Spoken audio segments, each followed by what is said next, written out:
Hello everyone, I'm Watson. In this video we're going to talk about three kinds of switches for three different situations. One switch is for our home, one switch is for our business, and one switch is what we call an industrial switch. So first we're going to talk about some common things a PoE switch has. First, the PoE switch acts as a data exchange center in the home network. It receives the data from the IP devices and then transmits to like an NVR or the internet. It provides PoE ports, which is PoE signals, to IP devices that power and data transmits at the same time. So this way we save like almost half our budget on power on the setup because we don't need the power cords and we don't need to find places for an electric outlet. And a PoE switch is really easy to use. It's like a plug and play device. For basic connections, we just need to connect the Ethernet cables in the right place. So now let's take a look at what's so different about these three. So the first one out here was what I call a home-friendly. It's really a suitable PoE switch for our home. This is the unmanaged PoE switch. And managed means there's no configurations needed. So all we need to do is plug in the PoE device, the PoE IP camera, to either of these four ports, and then it will provide the power and data. And if we want to watch the real-time video feed, we're going to have to connect these two ports, which are the uplink ports, to the internet or to our NVR with a monitor. And a small device like this, it's really easy to put anywhere inside our house. Doesn't really take up any space. You can just place it right next to our router, and it has a power supply built in, so we just connect it to our electric outlets, and that's pretty much it. So a small device like this, really suitable for our house. And then it's what we call a business switch. A business switch is usually known as a managed PoE switch. Unlike the unmanaged PoE switch, a managed PoE switch gives us a lot of control to the network. VLAN, which is like dividing the whole IP devices connected to the network into different groups you desire. QoS, quality of service. This will help us prioritize different devices or different lines of the network to make sure when there is traffic, these lines will not be interfered the most. And then we have on-with and port aggregation, which are more interesting features. We're going to talk about them in the future.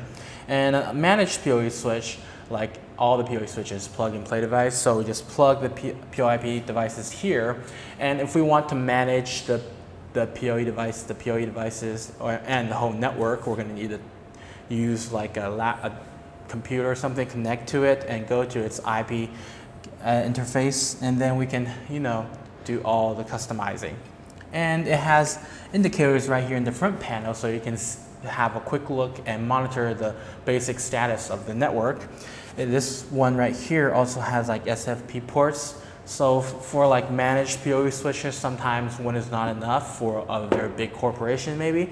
So we will go and use more switches and try to let them connect to each other. But sometimes they're too far away. Then we can use like fiber optic link. This SFP port means this is able to connect to a fiber optic link, which fiber optic link will provide us much faster and much further data transmission.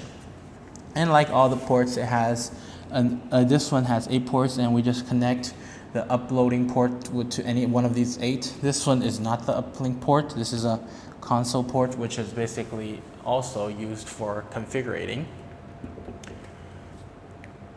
Why do I not recommend one of these switches for our home? It's because these have a lot of features that we don't really get to use in our home network, and also it's much more expensive than a regular unmanaged PoE switch. The most benefit you can think of a managed PoE switch is it has much higher level of security, higher level of safety. So maybe in a business sometimes we need to concern more. Okay, that's basically all about a managed and unmanaged PoE switch. Now let's talk about the industrial PoE switch. You can see that the industrial PoE switch is nothing like our regular home or business PoE switch. The size is usually a little bit bigger because it has to help it release heat. It doesn't have all the components squished together. And these home and business PoE switches, they're a little bit more fragile than these kind of switches because we used to tend to put it into like a data center where there is like air filter and AC to keep the whole environment cool. But if these industrial switches are built for in like very hard environments, too hot, too cold, sometimes even in rainy weathers, they'll still work properly. Like what this part is, unlike our home and business PoE switches, its power supply is separated. It's totally on the outside of this PoE switch, because sometimes when the voltage drops to the PoE switch's voltage level, it's going to release a lot of heat because there's going to be like power loss, and that releases a humongous temperature of heat. And if the power supply is going to be built in the PoE switch, the industrial PoE switch, it's going to heat up really quickly. So this is a very good method to keep the PoE switch at a lower working temperature.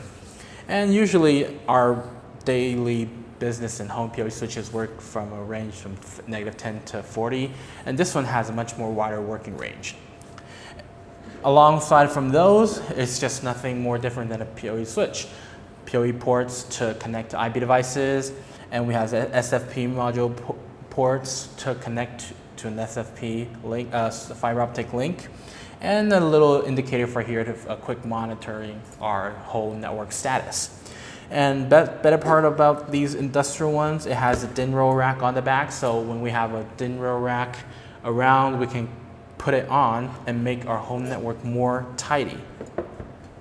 And that's basically a quick introduction about these 3 different kinds of switches for 3 different kinds of situations. If you have any more questions about this, feel free to leave them at the section below. Thank you guys for watching. I'll see you guys next time. Goodbye.